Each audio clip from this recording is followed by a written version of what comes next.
Halo, Assalamualaikum warahmatullahi wabarakatuh. Saya Nadia Salsabila Putri dari kelas 11 TKJ 4. Di sini saya akan menjelaskan materi tentang instalasi jaringan nirkabel yang saya ketahui. Dimulai dari pengertian, apa sih jaringan nirkabel itu? Nah, di sini saya akan menjelaskan. Jaringan nirkabel atau wireless itu adalah jenis jaringan transmisi yang tidak menggunakan kabel sebagai media penghubung antara sumber data dan penerima data.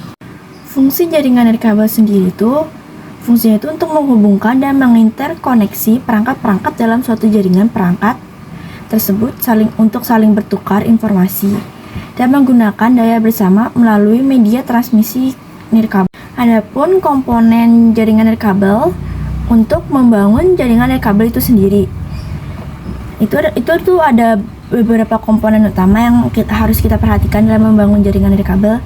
Yang pertama tuh ada access point. Nah, access point ini tuh merupakan perangkat penting dalam jaringan nirkabel. Fungsinya itu mirip sama dengan hub pada jaringan berbasis kabel. Access point itu berperan sebagai titik akses yang menghubungkan komputer-komputer ke dalam sebuah jaringan nirkabel. Biasanya access point ini tuh dilengkapi dengan antena dan port RJ45 untuk koneksi. Yang keduanya itu ada wireless LAN card. Wireless LAN card ini tuh merupakan kartu yang digunakan untuk menghubungkan komputer ke dalam jaringan nirkabel. Kartu ini tuh biasanya terpasang pada slot PCI komputer. Ada banyak macam sih tipe wireless LAN card ini. Mereka tuh bedanya tuh dari mulai kemampuan jarak, terus cocoknya tuh penggunaan di dalam ruangan, hingga yang memiliki jangkauan yang lebih jauh. Beberapa kartu juga dilengkapi dengan antena. Perangkat yang ketiga itu ada wireless PCMCIA. Wireless PCMCIA ini adalah perangkat yang umumnya digunakan pada komputer jinjing atau laptop. Kartu ini tuh memiliki bentuk yang lebih tipis dan dipasang pada slot PCMCIA pada perangkat. Yang keempat tuh ada wireless USB. Wireless USB ini tuh merupakan perangkat yang terhubung ke port USB pada komputer. Ada dua jenis wireless USB yang umum digunakan di pasaran, yaitu wireless USB stick dan adapter. Wireless USB dengan tipe adapter memiliki jangkauan yang lebih luas dibandingkan dengan tipe stick. Di sini juga saya tuh bakal menjelaskan langkah-langkah umum dalam melakukan instalasi perangkat jaringan nirkabel. Dimulai dari perencanaan.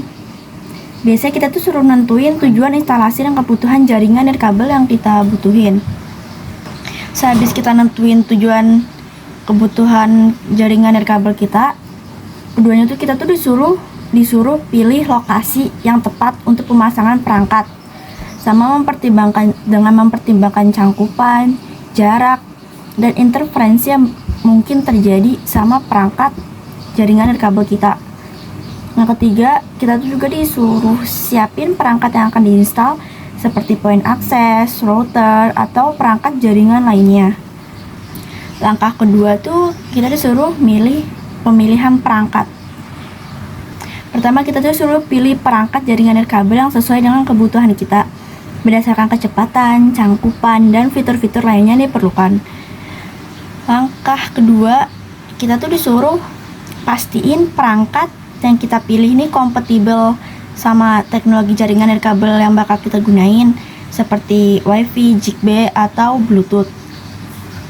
Langkah yang ketiga tuh ada pemasangan perangkat. Pertama tuh kita tuh disuruh nempatin perangkat jaringan nirkabel kita tuh di lokasi yang telah kita tentuin dengan memperhatikan panduan instalasi yang disediakan oleh produsen. Yang kedua, kita tuh suruh menghubungin perangkat dengan sumber daya seperti listrik atau internet jika emang diperlukan. Yang ketiga tuh kita tuh suruh pastikan perangkat terpasang dengan aman dan terlindungi dari gangguan eksternal.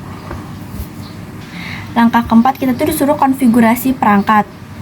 Pertama, terhubung ke perangkat menggunakan antarmuka administrasi yang disediakan, seperti melalui antarmuka web atau aplikasi pengaturan.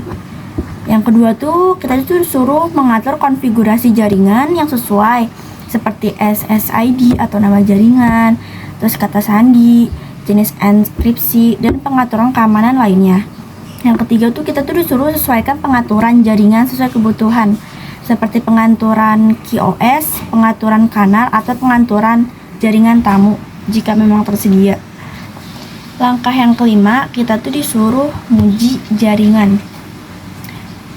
Pastikan dulu, pertama-tama kita tuh harus mastiin perangkat jaringan dan kabel kita tuh berfungsi dengan baik dalam pengujian koneksi dan transfer data. Yang kedua tuh kita tuh harus periksa kecepatan yang stabil koneksi jaringan kita.